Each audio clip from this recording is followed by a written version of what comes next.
guys, what's up? Welcome back to my channel and welcome to today's story time. I just wanted to drop something just a little lighthearted and a little funny, something that I did recently that was definitely a part of my petty side. So if you guys are new here to my channel, hey, what's up? My name is Nikki. I tell stories here, do some fashion videos here and there, some true crime video here and there. So if any of those things are up your alley, definitely make sure you hit that subscribe button. I would love to see your beautiful face here and have you a part of my glam fam. Now, I pride myself in trying to be as real as possible with my glamazons, and I did create a series here on my channel called Pretty Petty, which are the stories that I admittedly on my end was a little bit petty or a lot petty. It is a little bit of tea for your morning coffee, honeys, about the time that I stopped somebody's booty call from coming over. Okay, so grab your wine, grab your snacks, make yourself comfortable, girl, and let's just have a good old story time. So as usual, I love giving my glamazons a shout out during every one of my story time videos. So if you guys would like your chance to be my glamazon shot of the day, definitely make sure you're following me on my socials. I'll leave them right here for you guys. I would love to see your face over there as well, and I ask you guys your opinions on every single topic, and that's where I have my glamazon book club discussion. Yes, I have a book club. More info down below. Send me your glamazon shot via Twitter or Instagram. I'll toggle between the two, and I just pick randomly on the day of filming. So today we're going to be picking through Twitter because I believe we picked through Instagram last time, and all I do is look up my hashtag. Everybody say hey, what's up to our girl Liz Guillen. You can find her on Twitter at Liz J Guillen, and she said, hey Nikki, OMG, I've been watching you since the beginning. I love your videos and you. Hashtag glamazon shot, girl. Thank you so much. I appreciate your love and support beyond anything that I could ever describe to you, and being such a ride or die for me. I really appreciate it, girl. I can appreciate the moodiness of this photo, okay, the shadows, the contrast. I see you. Thank you guys so much for always loving me and supporting me and everything that I do. Y'all know that I would not be here without you, and I could not do this without each and every one of my glamazons that are ride or die for me. Thank you so much. Now let's get into this video. Y'all ready? So this story took place not even that long ago. I was still pregnant with Mila at this time. So I found out that I was pregnant with her last year in April. And I remember this was summertime because it was hot outside and I was pregnant. So I was probably like 2 or 3 months pregnant at the time. It was like June or July, like I said. So one day came around and y'all know I got my kids. Okay, I got 3 children. Now, last summer was not like this summer. At this time, we were not quarantined. Everything was normal. This was like pre-quarantine life. Do you remember? So we get all ready and we head off on our walk. So we start walking down our street and we get down to the end of the block and we're just having a good time. Julian and I are like listening to music. Ezra's just like having the time of his life in the stroller. He loves being outside and just looking at the trees. My first trimester with Mila was really hard because I got really sick. So I remember feeling like nauseated, you know, just normal pregnancy symptoms, don't mind me. So we're walking down the street and the cars are on our right hand side and we're headed down the street and we hit this curve and Julian and I are talking and I looked up and I caught eyes with a girl that was sitting in one of the cars that was to the right of us, and it was just by chance, you know, like those weird moments where it's like and like y'all just like lock eyes and it's so awkward, and it's just one of those moments where you're like, oh, like I'm totally did not mean to do that,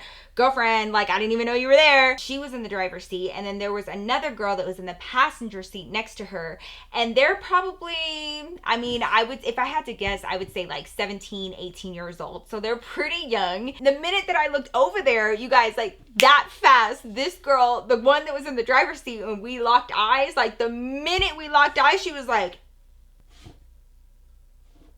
so she starts doing that and her little friend next to her like looks over and was like, what's going on? You could tell she was like, who's that? Like, do you know her? And I'm like sitting there like so nauseated. It's summer, it's hot, I'm trying to get my boys out. This was a complete accident, but why you gotta react like that? It was so apparent, you guys, that Julian saw it. So Julian sees it and he's like, Mom, do you know her? And I honestly, in that moment, I was like, oh my God, my kids are here.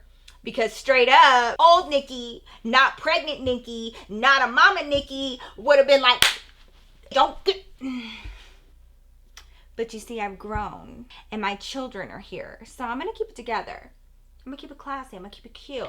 I had to walk away. So I walked away. I did the right thing. I did the right thing. I did the adult thing and I walked away with my children and I kept my peace and I was like, okay. Some of these girls just be having attitudes right off the gate. All right? And I'm just like... Literally, this is why even to this day, I'm like, thank God I don't have to go to high school, because see, I don't respond well to that. I don't respond well to that. I don't respond well to that. I don't know if it's just me. I don't know if this is just something, I don't know. But when somebody does something like that to me, it'll stick in my mind, like how rude they were and how much I just wish I could have been like, what the fuck is your problem? Just to get answers. Anytime somebody's rude to me, I always want answers, like, why? You know that I am not the reason why you were being rude, but why are you taking whatever it is out on me? I just want to know. Remember when I finally saw David later that day that I told him about it, and I was like, this girl was over there trying to give me like an attitude. She's like a little girl. She's over there doing that, and I don't even know her. Like, this is why I don't even like messing with like girls all the time. This is why like I always had guy friends in high school, but they just be tripping, and like, you know, I go off on my rant. Then life went on as per usual. Fast forward just a few days, actually, it was so close together because I remembered her face when I saw it outside my house again. I went outside one day to go check my mail, and I see the same damn car, but this time she's not down the street and around a corner a little bit. She's right in front of my house, across the street. She's right there. Because she's like across the street, her driver's side door is like closest to my house. Does that make sense? So when I come out, I can see exactly who it is, and I recognize her. Now this time she's by herself. She's just sitting there. She has the windows down. She's just sitting there chilling, listening to music.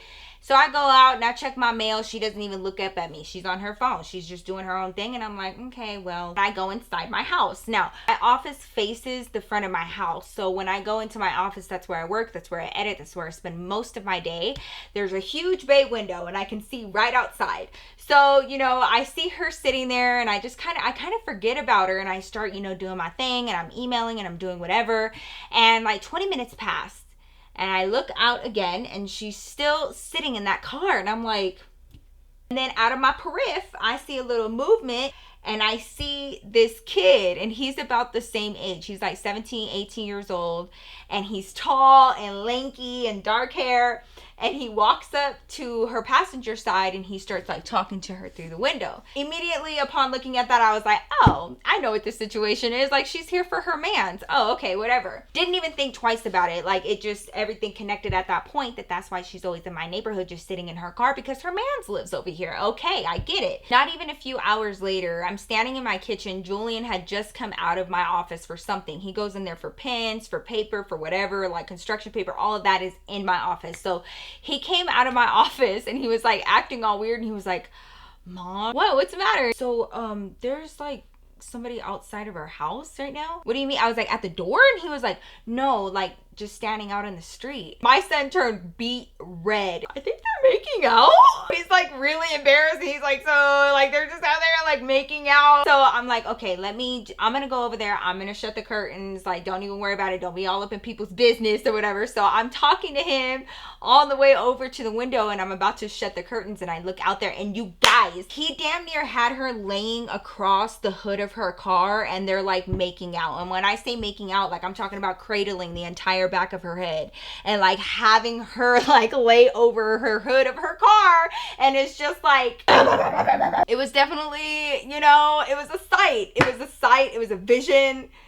It was, you know, so I understood. I remembered what it was like being that age, and like your hormones are just everywhere and just like raging. And so like I get it. So I shut the curtains, and I'm like, these crazy kids, you know, I sound like an old woman, and I go on about my day. Okay, fast forward to the next day, and every single day after that, the same time every day, I started seeing that same girl outside of my house every single day. Okay, and it was always around the same time. It was always like she would show up at like 9 in the morning and then leave at like 3:30 or 4, right? So I start putting the pieces together, and I was like, oh, I know what they're doing, because I used to play the same game, you know, like have your boyfriend or girlfriend over while your parents are at work, and then have them leave before your parents get home. Like, it was the perfect hours for that. It's summertime.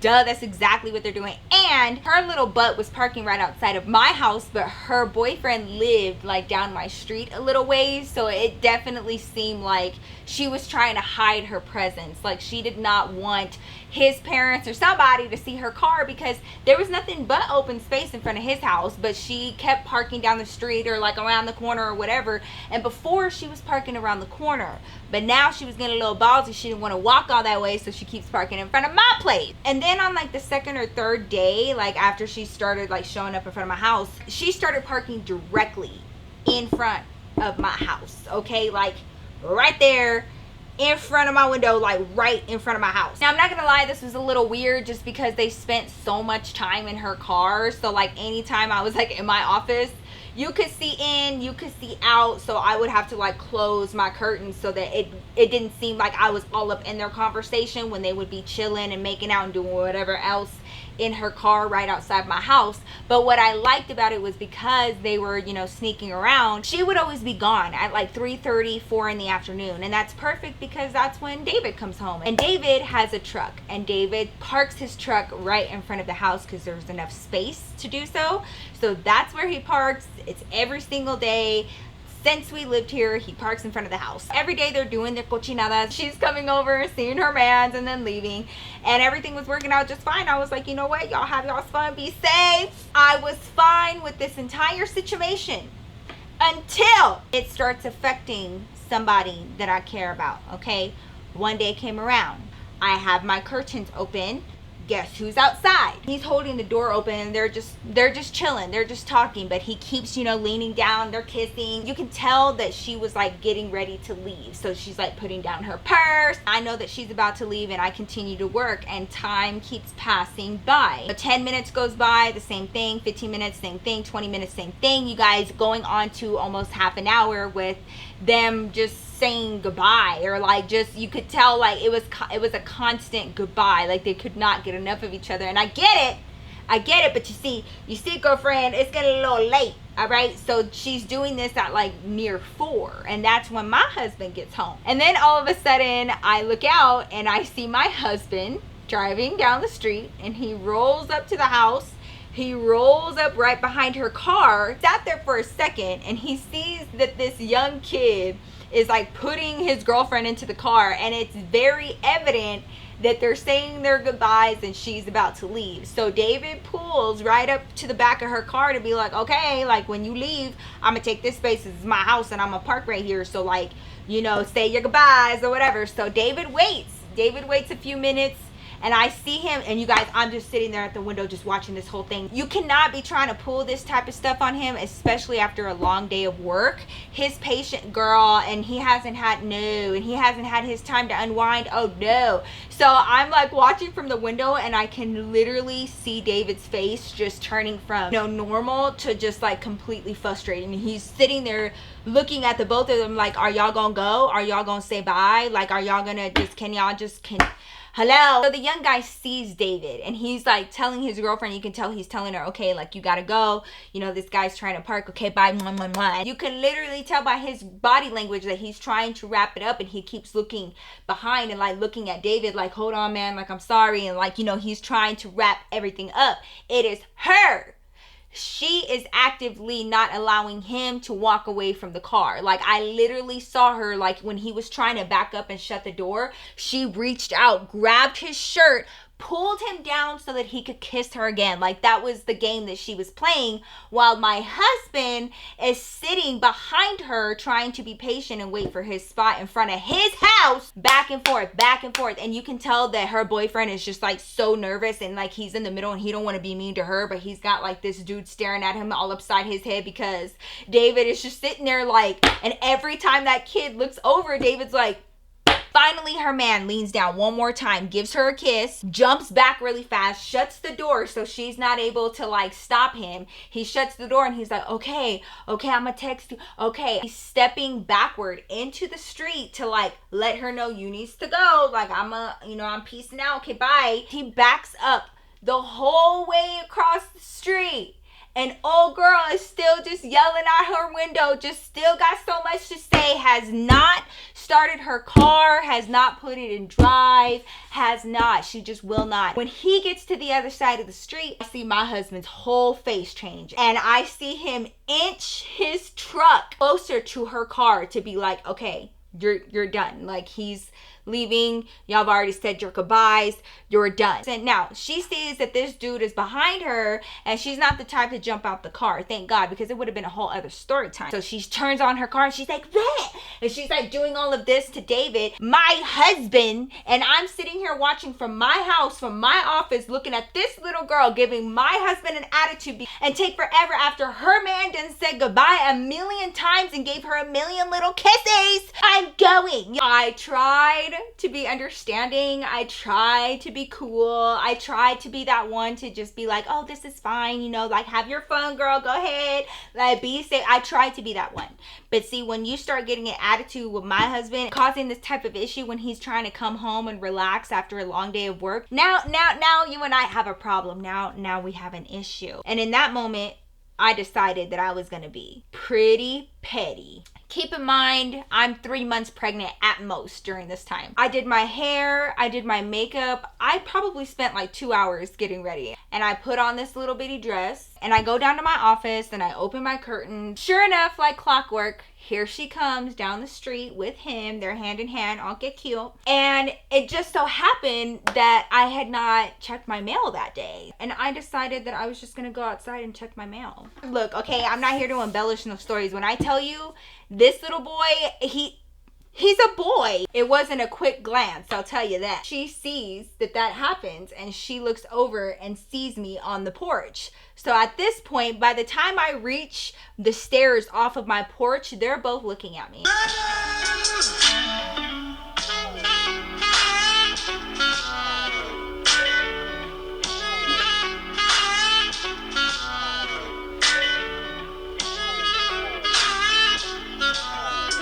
Look, I acted like my driveway was the runway, okay? I didn't do anything. I did nothing to her, okay? I was minding my business outside of my house, checking my mail. I think homegirl may have found a better parking spot though, because I ain't seen her since. I didn't tell David until like a few days later when he noticed that she wasn't in his parking spot every day. So I told him the whole thing, and he was like, thank you so much. Thank you. He was like, damn, babe, that was a really good idea. And I was like, I know, right? So we saved my husband's parking spot, got her rude ass away from my house. That's what I did. That's what happened. That's the decision that I made. But you know what? The outcome is what matters. I hope you guys enjoyed this video. If you did, please don't forget to hit that like button. It really helps me out a lot and helps me know what you guys like seeing here on my channel. Also, if you're not subscribed, please consider subscribing. I would love to have you. Make sure you have those notifications on so that you never miss out on a new video. Follow me on my socials. You can find them right here if you need a little bit more Nikki in your life. I am always on Instagram and Twitter, so I would love to see you guys over there. Thank you guys so much for coming to join me for story time today. I love you guys so much, and I will see you very soon in my next video. Peace out, girl.